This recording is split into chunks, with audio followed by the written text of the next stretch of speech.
será el deseo y te enseñará. Que Dios bendiga su palabra. Pueden tomar asiento, hermanos, en un momento oramos, pero te aseguro que pasamos por momentos difíciles en algunas ocasiones, o tal vez esta semana pasamos por algunas situaciones adversas, difíciles, algunos problemas, tal vez alguna necesidad se presentó, alguna situación crítica en nuestra vida. Hermanos, Dios conoce nuestros corazones, Dios sabe lo que hay dentro de nosotros. Entonces les invito, hermanos, a que usted levante su mano si está pasando por alguna situación difícil en su vida. Vamos a orar, vamos a pedir al Señor que le ayude, le sostenga, le fortalezca, que le abra la puerta para la oportunidad a solucionar su situación. Dios conoce nuestros corazones, Dios sabe lo que está pasando. Solamente levante su mano y oraremos, ya sea una enfermedad, ya sea un problema en la familia, ya sea un problema en el trabajo, alguna situación especial.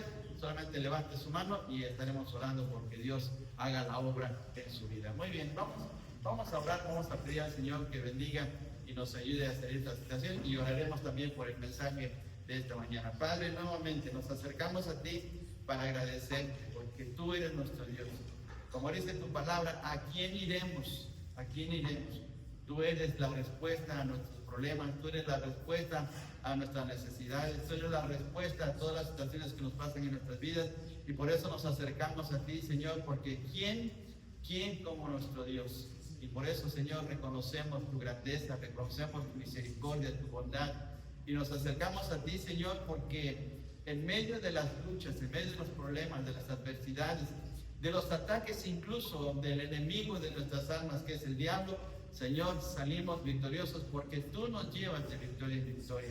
Señor, te suplicamos por cada uno de nuestros hermanos que han levantado su mano, por todos aquellos que han manifestado de esta manera su necesidad de ti.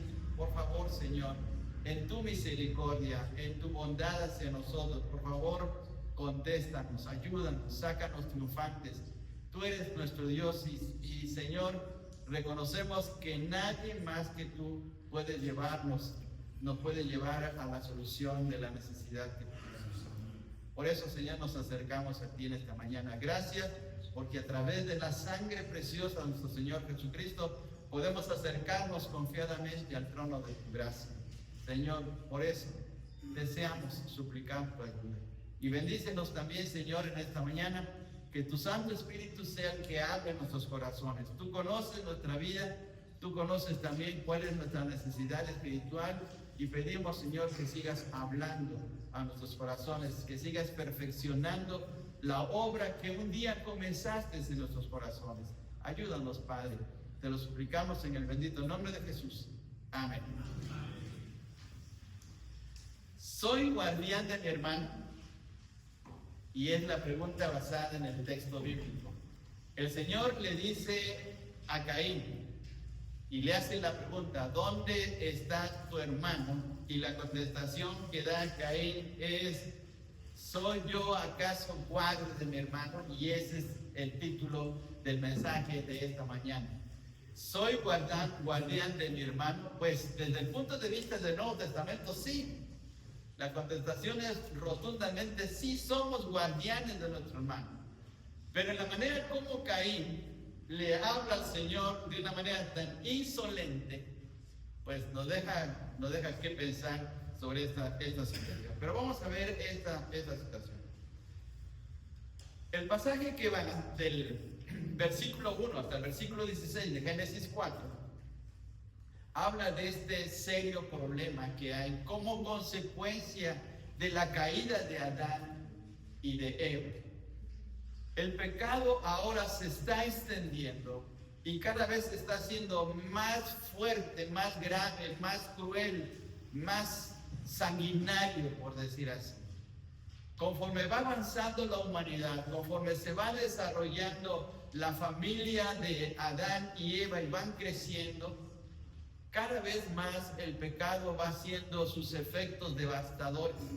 Es como una explosión que tiene círculos concéntricos que se van ampliando más y más, y el pecado está llegando a más personas, a más situaciones críticas.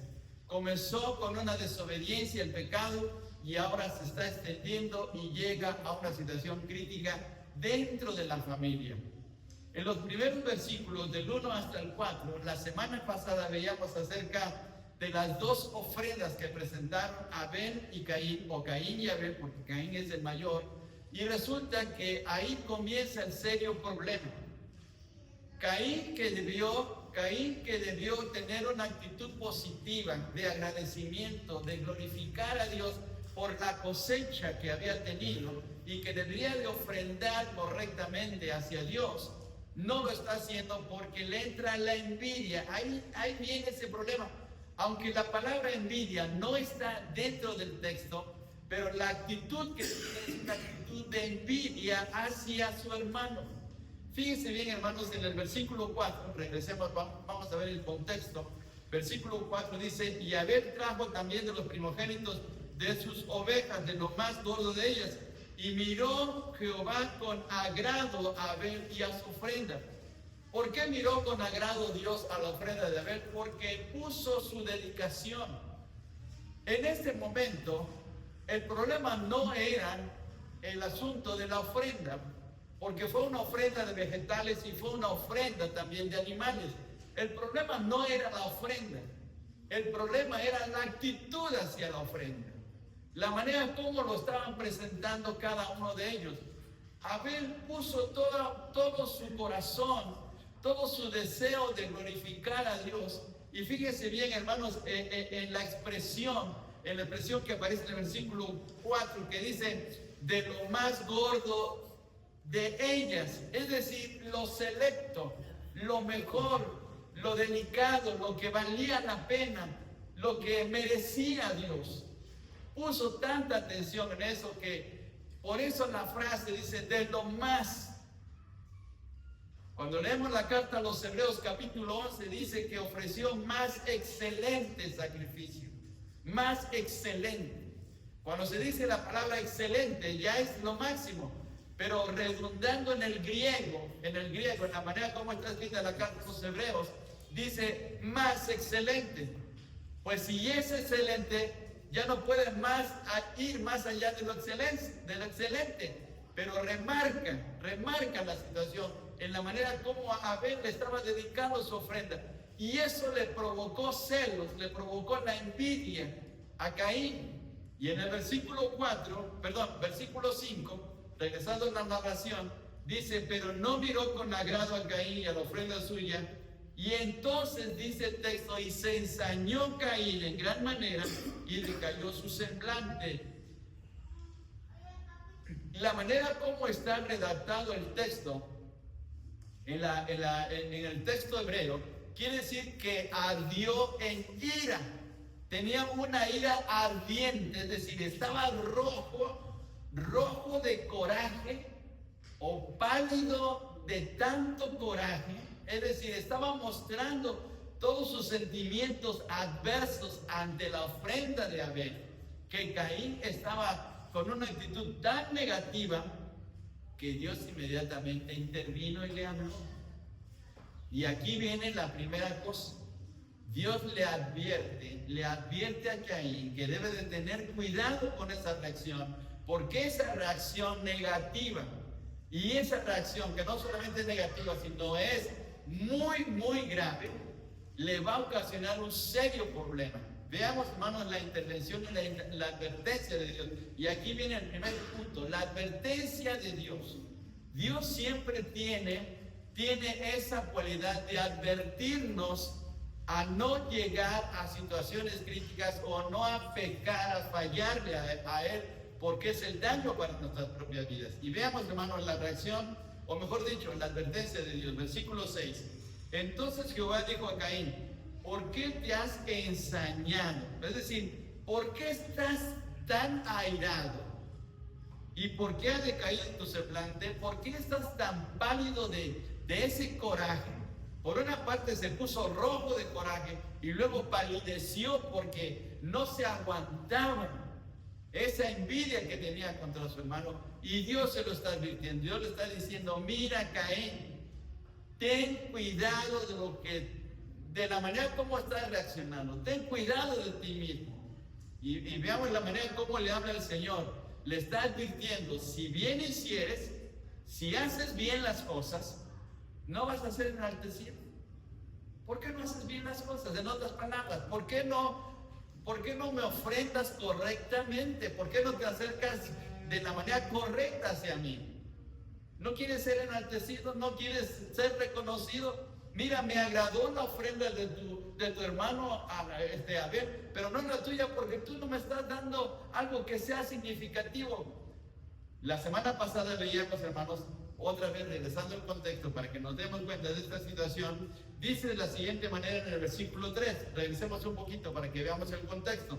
Versículo 3, aconteció andando el tiempo que Caín trajo del fruto de la tierra una ofrenda. Esa expresión, una ofrenda, quiere decir que fue una ofrenda indiferente, una ofrenda sin significado, como dijo, bueno, ahí está eso, ¿sí?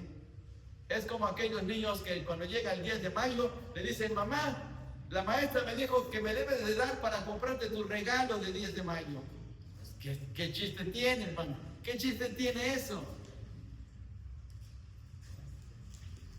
Caín ofrendó algo que no valía la pena. Le dio al Señor lo que le vino a la mano y que, pues a ver qué salía. Por eso fue el problema. Y ahora el Señor le está advirtiendo, mira Caín, no hiciste bien las cosas. No estás caminando correctamente. Versículo 7, regresamos al versículo 7. Dice, si bien hicieres, no serás enaltecido. Y si no hicieres bien, es decir, si haces lo malo, el pecado está a la puerta. Es decir, el pecado te está acechando y tarde o temprano tú mismo vas a sufrir las consecuencias. Le está advirtiendo Dios, le está haciendo ver el problema. Pero fíjese bien que esto no le llama tanto la atención a Caín, porque está tan lleno de coraje, tan lleno de una actitud negativa, que no hace caso a Dios. Hay ocasiones, hermanos, en que estamos tan metidos en nuestra situación emocional negativa que no reaccionamos al consejo de los demás. Es más, hasta nos hace enojar todavía peor. No sé si les ha pasado, hermanos, pero cuando estamos enojados, a veces, si alguien trata de ayudarnos, más nos enojamos. Y es lo que pasó aquí con el caso de Caín. Dice en el versículo 7, en la parte final, con todo esto, a ti será su deseo, a ti será su deseo, y tú te enseñorearás de él. Es decir, en estas últimas palabras, Dios ya le estaba diciendo a Caín lo que iba a ocurrir adelante. Tú vas a tomar una actitud negativa contra tu hermano, vas a estar sobre él y vas a cometer un gran delito. Ya le estaba advirtiendo Dios, pero él no hizo caso. No tomó en cuenta eso.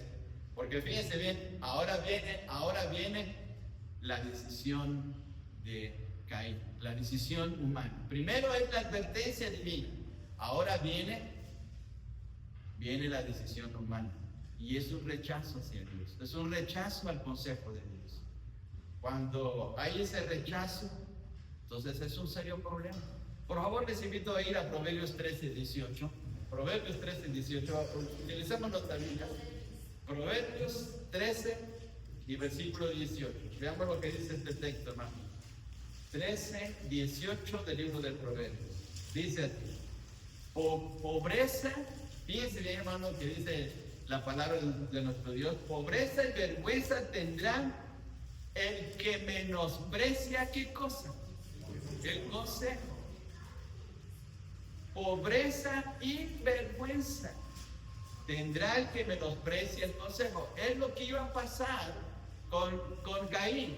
El menospreciar el consejo de Dios le iba a traer una vergüenza. Sería un hombre no solamente marcado para ese momento, sino marcado para todos los tiempos, para todas las edades. Qué situación tan crítica para la vida de Caín por no tomar el consejo de Dios. Ahora, Vayamos hasta Romanos capítulo 6, versículo 12, por favor. Romanos capítulo 6, versículo 12. Dice de la siguiente manera, el consejo que nos da Dios a través del apóstol Pablo. Romanos capítulo 6, versículo 12. No reine pues el pecado en vuestro cuerpo mortal, de modo que lo obedezcáis en sus concupiscencias, es decir, los deseos carnales, los deseos malignos de nuestra naturaleza. La palabra concupiscencia significa deseos malignos, deseos carnales, deseos humanos que son adversos a la voluntad de Dios, ¿sí? Y Dios nos advierte, y Dios nos dice que debemos de tener mucho cuidado con nuestras reacciones. Cuando estamos enojados, cuando estamos enojados, se nos advierte por los consejeros, por nuestros pastores, por nuestros hermanos en la fe, a no tomar decisiones apresuradas, porque hacemos malas cosas. Pero Caín no escuchó el consejo, no escuchó el consejo. Por eso dice Proverbios que pobreza y vergüenza para el que menosprecia el consejo. Dice el versículo 8 del capítulo 4 de Génesis: y dijo Caín a su hermano, miren la manera sutil y la manera engañosa, salgamos al campo. En otras palabras, vamos a dar un paseo. Te invito a dar un paseo. Vamos allá al campo. Te invito a ver mis mazorcas, mis calabazas, mis frutos. Vamos a ver allá cómo está creciendo la milpa. Y se lo llevó. Pero era con maña, con trampa, con engaño. Era con astucia para poder engañar a su hermano. Abel, de una manera inocente, le dijo: sí, vamos a dar un paseo, vamos de campo, ¿sí? Vamos a ver cómo están tus sembradíos. Bueno, no le dijo eso, pero es para dar una idea de cómo estaba el ambiente, cómo estaba la situación. Salgamos al campo. Pero dice el texto: y aconteció que estando ellos en el campo, Caín se levantó contra su hermano. ¿No se lo había advertido ya el Señor? ¿No le había dicho que él se iba a enseñorear de su hermano? Ahora se levantó contra él, contra Abel, y miren lo que terminó la situación. Acabó con la vida. Ese es el primer asesinato en la historia del mundo. El primer asesinato.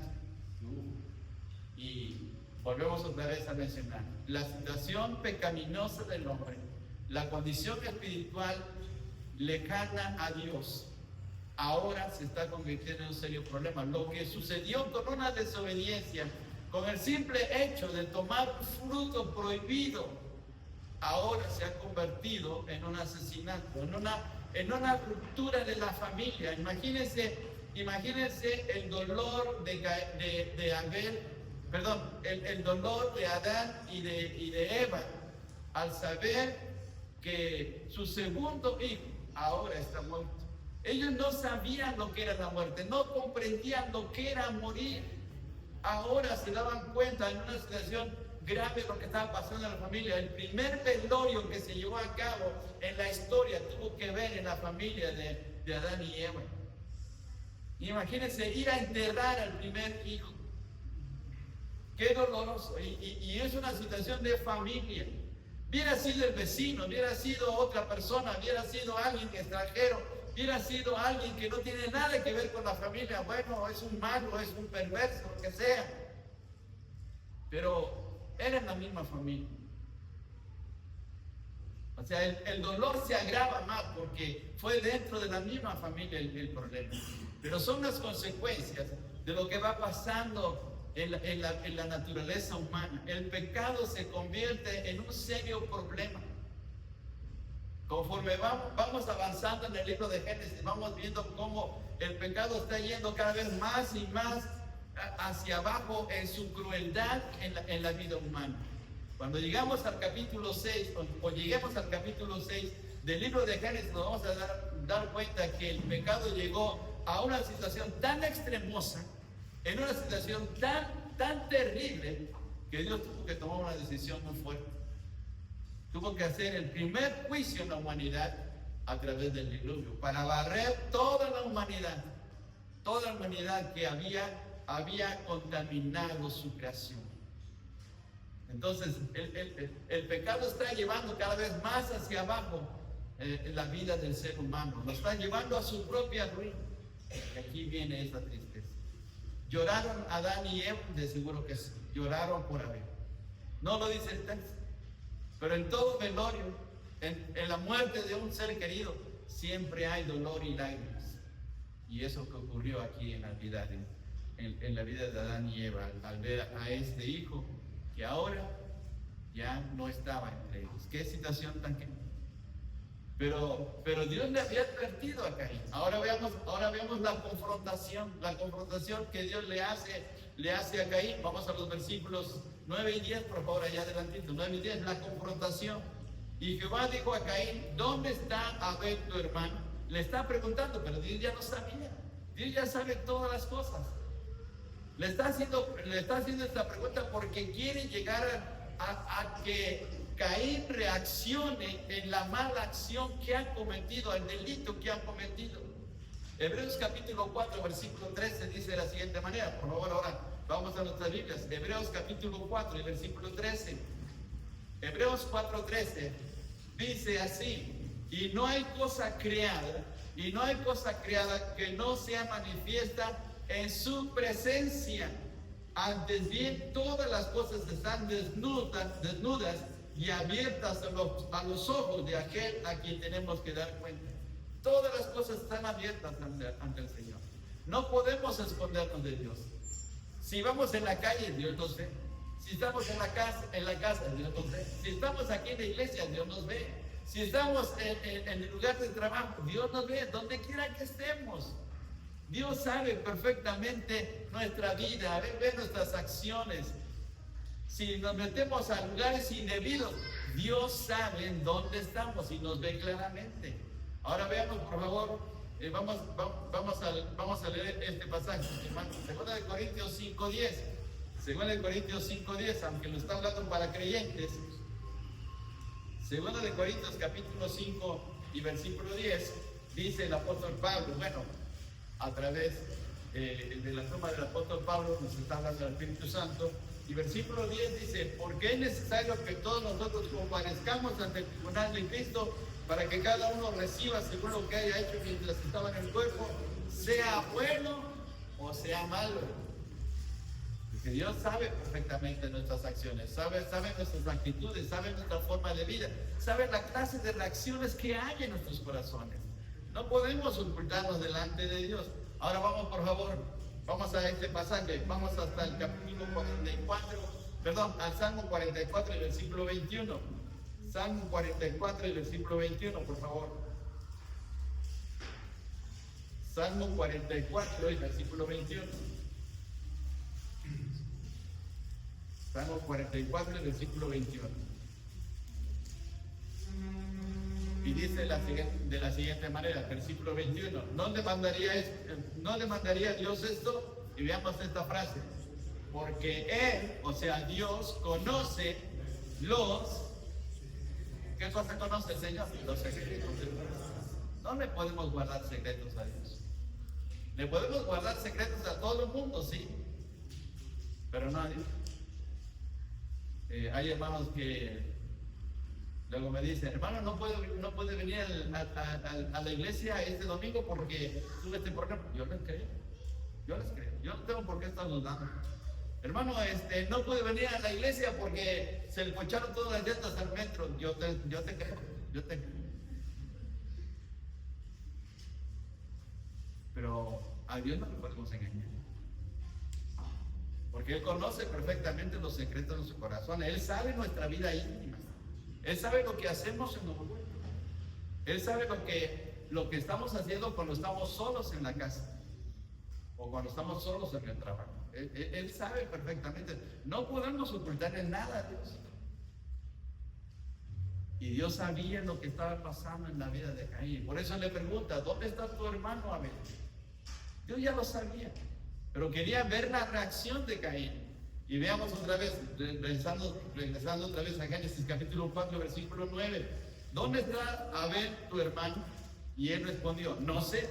Miren la arrogancia, hermano, la arrogancia. Por eso otra vez, Proverbios dice que pobreza y vergüenza para el que menosprecia el consejo.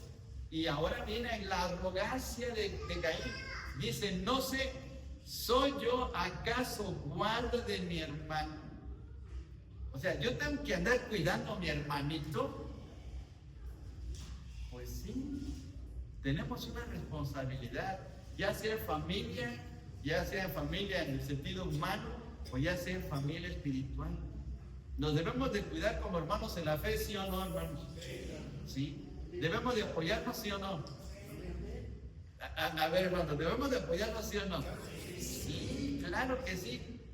A ver, levanten la mano los que son hermanos del pastor. Sí, hermano, sí. Pues yo sí levanto mi mano porque todos ustedes son mis hermanos. ¿Sí? Y si me enojo con ustedes, ¿son mis hermanos? Sí. Y si les ofendo, ¿son mis hermanos? Sí. Y si me porto mal, ¿son mis hermanos? Sí. Como que ya le están bajando, ¿eh? Hermano, debemos de tomar en cuenta esto. Esto es vital para nuestra vida cristiana. Otra vez le vuelvo a repetir esa frase que una de mis amigas en la escuela me decía: entre más conozco a la gente, más quiero a mi perro.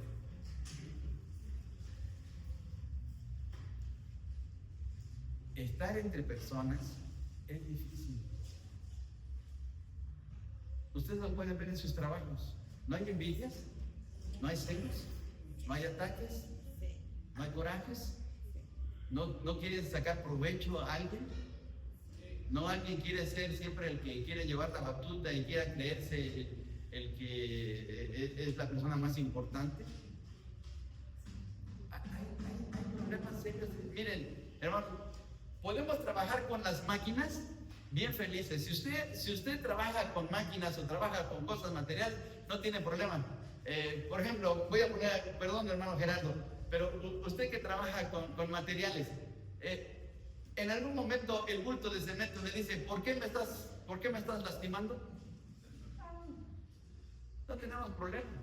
Si usted trabaja con máquinas, la máquina, por mucho que la use, no le va a decir: ya estoy cansado, ya déjeme descansar.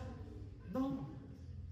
Pero trabajar con gente, esa es otra cosa. El trabajo más difícil, hermano, siempre va a ser la gente. Si usted es maestro, si usted es pastor, si usted es consejero, si usted es un líder político, siempre que trabaje con gente, va a tener muchos problemas. Y es ahí donde se tiene que demostrar el verdadero carácter cristiano. Es ahí. Hermanos, no somos perfectos en esta iglesia. Tenemos serios problemas también. Pero debemos de aprender los dos primeros grandes mandamientos y de llevarlos a cabo. ¿Cuál es el primer grande mandamiento? Amarás al Señor con todo tu corazón, con toda tu alma, con todas tus fuerzas, con toda tu mente, etc. ¿Y cuál es el segundo? A ver, otra vez, hermanos. A ver. Amarás a tu prójimo como a ti mismo. ¿Le gusta alimentarse bien a usted? ¿Le gusta asearse bien? ¿Le gusta vestirse bien? ¿Y entonces cómo debe ser con el prójimo? Bueno, eso es, dicen por ahí los filósofos, una utopía, es decir, una ilusión, una burbuja, porque realmente no ocurre en nosotros. No, ya va a predicar el pastor. No, yo no voy a la iglesia. A mí no me gusta cómo predica. O no me gusta cómo se comporta este hermano. Sentarme con este hermano en la misma banca, no. Sí, no. Y ahí está el problema. Por eso la pregunta del Señor es muy especial. ¿dónde está Abel tu hermano? Y la respuesta fue muy maligna de Caín. ¿Soy yo acaso guarda de mi hermano? Porque nuestra actitud, hermanos, en esta tierra va a ser, por decir así, la recompensa en el cielo. Si no nos gusta, hermanos, tener una buena relación con alguien aquí en esta tierra, yo no sé qué va a suceder en el cielo, pero muchos predicadores, no lo he escuchado de uno, sino de muchos predicadores, es que Dios nos va a poner junto con aquel hermano porque nosotros nos llevamos bien en la tierra. Imagínense, ¿sí? Y nos va a poner por toda la eternidad para que aprendamos a convivir. Miren qué cosa tan tremenda. Pues mejor vamos a llevarnos bien aquí. Pero qué situación tan crítica. Dice aquí Caín, no sé, ¿soy yo acaso guarda de mi hermano? Y el Señor le dice, versículo 10, y él le dijo, ¿qué has hecho? La voz de la sangre de tu hermano clama a mí desde la tierra. El Señor ya sabía eso. El Señor ya sabía lo que había pasado. Caín había acabado con la vida de su hermano. Ahora, pensemos en el sentido contemporáneo y en la aplicación para nuestra vida espiritual. ¿Cómo acabamos con la vida de nuestro hermano? Tal vez no hagamos lo mismo que Caín, pero no decimos, lo voy a matar con el látigo de mi indiferencia. El ser indiferente a un hermano en la fe, hermano, es la misma actitud de Caín. El decir, yo no voy a esta reunión porque va a estar este hermano. No, con este hermano no quiero convivir. Estamos actuando igual. No, esta hermana es bien presumida. No, ¿cómo voy a estar con ella? Pues estamos actuando igual. Nuestras actitudes negativas, hermanos, se reflejan tarde o temprano. Dicen por ahí, hay una frase que salió en esas famosas revistas de selecciones de Reader's Digest que decía, el amor y el odio no se pueden ocultar. El amor y el odio no se pueden ocultar. Tarde o temprano se reflejan. Nuestras actitudes negativas contra alguien se van a reflejar tarde o temprano. Y lo más triste, hermanos, es que esas actitudes contaminan. La envidia se contamina, los celos contaminan, el odio se contamina. Y por eso es que a veces se hacen las divisiones en las iglesias. Yo soy de los diáconos, pero nada más con ellos. No, yo soy del pastor. Y hacemos lo mismo como en la iglesia de Corinto. Yo soy de Pedro, yo soy de Apolos, yo soy de Pablo, etcétera, etcétera. Y los más espirituales dicen, no, yo sí soy de Cristo. Porque eso sí, siempre existen los muy espirituales. Pero aquí está el problema, la raíz de un divisionismo cuando no actuamos correctamente. Y nos afectamos, hermanos. Dice, por favor, vayamos a este texto, Romanos capítulo 15, del 1 al 2. Romanos capítulo 15, del 1 al 2. Veamos lo que el consejo de Dios para nuestra vida. Romanos capítulo 15, del 1 al 2. Del 1 al 2. A ver, dice de la siguiente manera. Lo leemos todos juntos ahora. Romanos capítulo 15, versículos 1 y 2. Todos juntos. Así que los que somos fuertes debemos soportar las flaquezas de los débiles y no agradarnos a nosotros mismos. 2. Cada uno de nosotros agrade a su prójimo en lo que es bueno para edificación. Miren, este es el consejo de Dios. Para que podamos caminar correctamente, para que podamos tener comunión unos con otros y Dios nos bendiga. Veamos este versículo 2 otra vez. Dice el apóstol Pablo, cada uno de nosotros, ¿qué debe hacer? Agrade a su prójimo. Pero el prójimo que me invita a la coca, el prójimo que me invita al cafecito, el prójimo que siempre me halaga, o ¿cuál prójimo? Pues cualquiera que sea mi hermano en la fe. no para aquel que es muy mi cuate, ¿no? Sino para aquel que es mi hermano, en la fe. Que no estoy de acuerdo con sus ideas, que no estoy de acuerdo con sus comportamientos, que no estoy de acuerdo con su carácter, que no estoy de acuerdo con sus decisiones. Bueno, eso es secundario. Lo más importante es lo que el Señor me está diciendo a mí. Amarás a tu prójimo como a ti mismo. ¿Cuesta trabajo? Sí. ¿Es humillante? Sí. ¿Es escabroso? Sí. ¿Pero vale la pena? Claro que sí. Porque reflejamos el carácter de Cristo y Dios nos bendice. Y Caín estaba en ese serio problema. Ahora veamos, hermanos.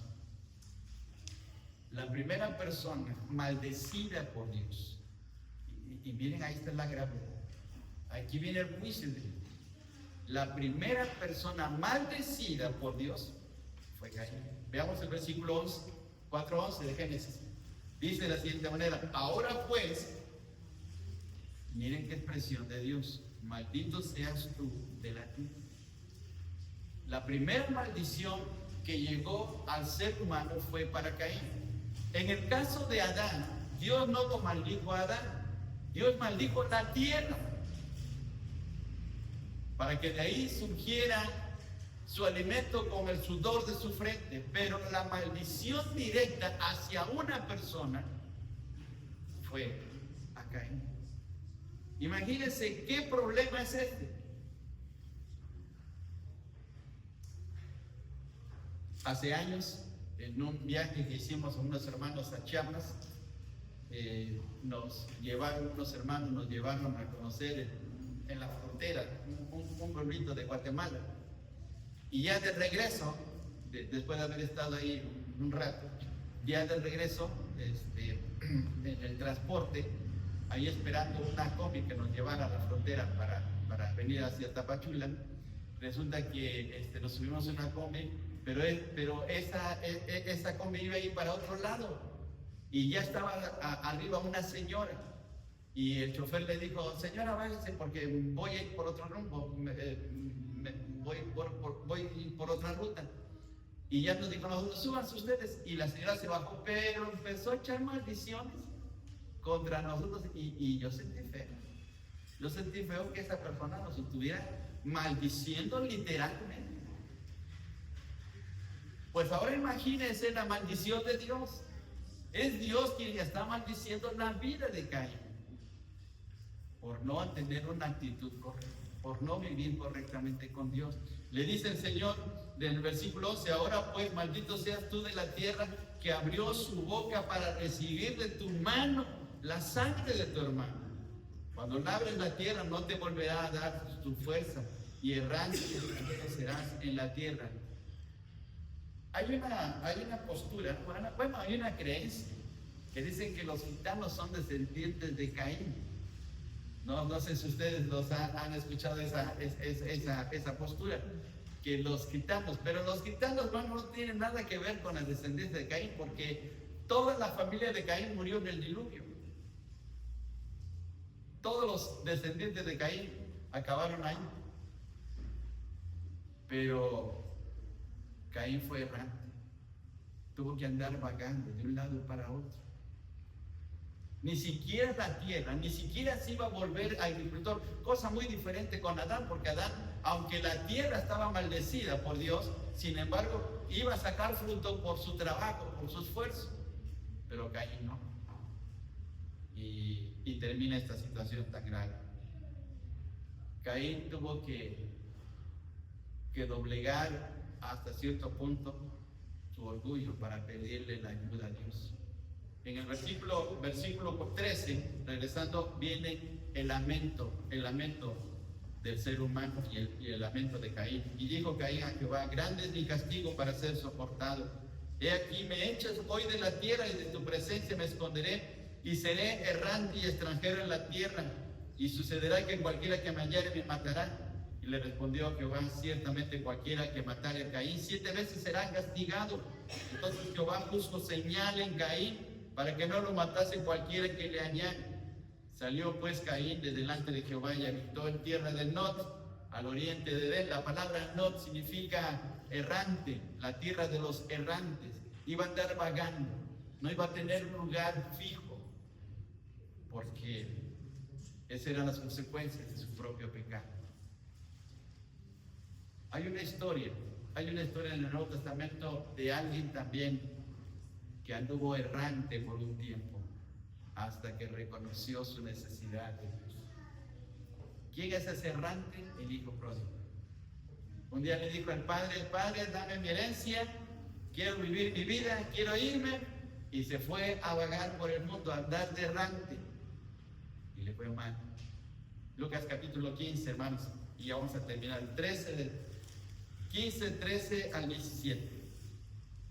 Evangelio de Lucas capítulo 15, versículos del 13 al 17.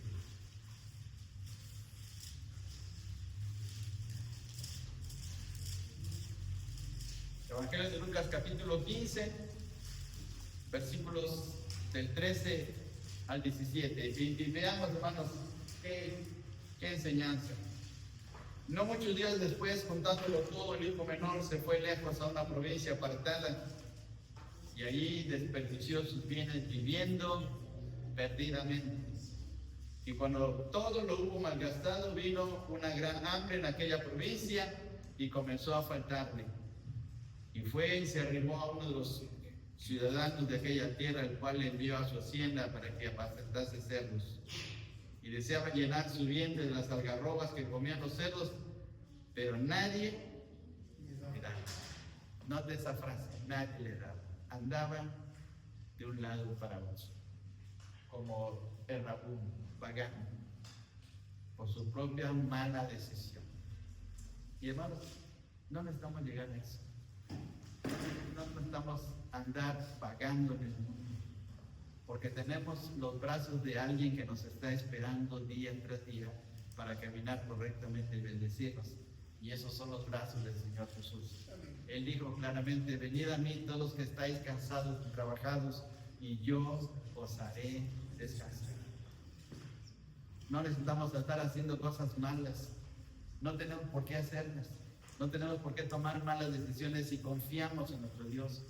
No tenemos por qué andar de errabundos si sabemos que tenemos lo mejor en la casa de nuestro Padre Celestial, si confiamos en Él y si le buscamos.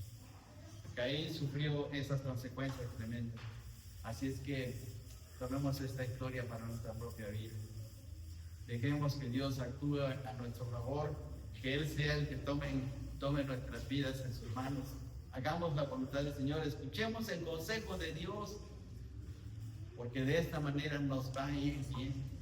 Dice el Salmo 1, dice: bienaventurado el varón que no anduvo en consejo de malos, ni en camino de pecadores, ni en silla de escarnecedores asentado, sino que en la ley de Jehová está su delicia, y en ella medita día y noche. Será como árbol plantado junto a corrientes de agua, y todo lo que hace prosperará. Dios desea bendecirnos, Dios desea que salgamos adelante, Dios quiere ayudarnos a vivir correctamente. No tenemos por qué andar vagando en el mundo cuando tenemos lo mejor en Él. Caín sufrió eso, y toda la familia, Caín y toda su familia, toda su descendencia fue borrada. Que no ocurra eso en nuestra familia, en nuestra propia vida. Que al contrario, al confiar en nuestro Dios, al confiar en el mensaje del Evangelio, al confiar en nuestro Señor Jesucristo, que murió por nosotros, tengamos inscrito nuestro nombre en el libro de la vida, y que vayamos un día a estar juntos por la eternidad. Pero, hermanos, amemos a nuestro prójimo, amemos a nuestro prójimo. ¿Saben que es difícil amar al prójimo? Sí, pero vale la pena, vale la pena. Santa Teresa de Jesús, que fue una religiosa católica en España en el siglo de oro de la literatura española, en una de sus obras escribió una frase muy significativa. Dice Santa Teresa de Jesús: un día seremos juzgados, sí, y seremos juzgados por el amor. Es decir, ¿cuánto amamos a la gente? ¿Cuánto amamos a nuestro prójimo? Y especialmente, ¿cuánto amamos a nuestro hermano en la fe? ¿Cuánto lo amamos? Que de ahí va a depender nuestra recompensa, nuestra bendición. Que Dios nos ayude, hermanos, que Dios nos ayude, que Dios nos fortalezca, que Dios hable en nuestros corazones para caminar correctamente en su voluntad. Vamos a ponernos en pie, hermanos, y vamos a darle gracias a nuestro Dios. Vamos a orar. Y hermanos, oremos, por favor. ¿Sí?